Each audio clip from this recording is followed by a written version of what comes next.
Sa tinatamasa mo na pag-asenso. Ako po si Pauline Tatiana Bulawitan Custodio de la Cruz, nakilala bilang Tata Custodio. Ako po ngayon ay 36 taong gulang at ikatlong termino ko na po bilang Sangguniang Bayan member ng Peña Blanca. Ako po ay nakapagtapos bilang interior designer po at a board passer as a professional interior designer po sa Universidad of Santo Tomas. Pero habang ako po ay nasa konseho bilang inyong abang lingkod po, ako po ay nag-aral muli at nakapagtapos po ng Master in Public Administration sa Cagayan State University po. Tatakbo po ako bilang mayor po ng Peña Blanca dahil pagdating po sa agrikultura, gusto ko po magkaroon ng pantay na distribution po ng mga ayuda or any farm inputs po para sa mga farmers po natin. Pangalawa, gusto ko rin po magkaroon po ng mga scholar ng bayan, yung mga poor but deserving students po na ating kababayan dyan sa Peña Blanca ay magkaroon po ng grants, scholarship grants po para sa kanila.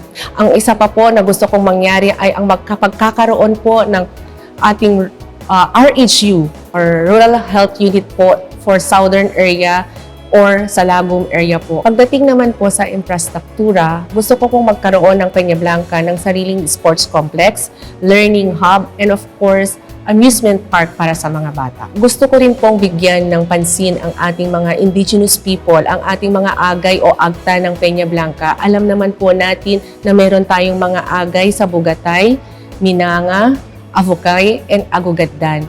Ako po ay naging produkto po ng isang solo parent.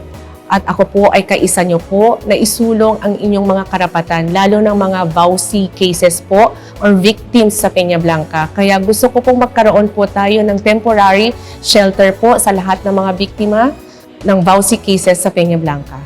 Pagdating naman po sa ating mga minakusetsa or farmers ng Peña Blanca, gusto ko pong magkaroon po ng additional road network po or access road or farm-to-market road po para sa inyo.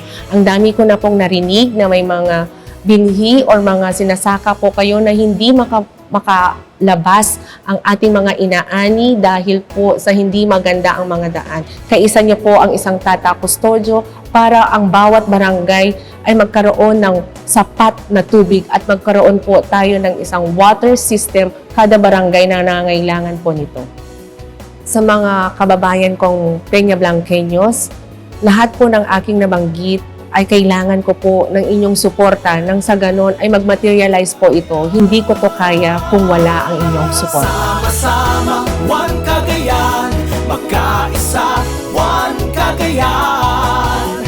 Tayo ay maghawak kamay para sa probinsyang minamahal. Sama-sama, one Cagayan, magkaisa, one Cagayan. Tuloy-tuloy sa pagbabago, sa progreso at sa pag-asenso. Kapit-bisig na isigawan Cagayan.